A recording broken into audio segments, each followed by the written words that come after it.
Hello everybody and welcome!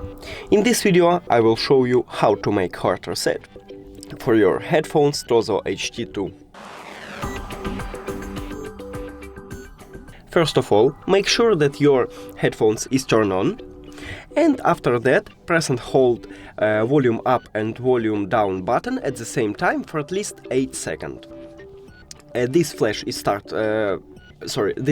it starts flashing red, so it means that we make a hard reset. So let's do it.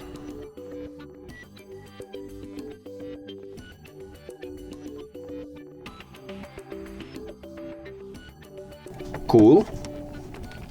Now click on information icon or settings icon if you have Android. Then forget this device, forget device. Now turn on your headphones.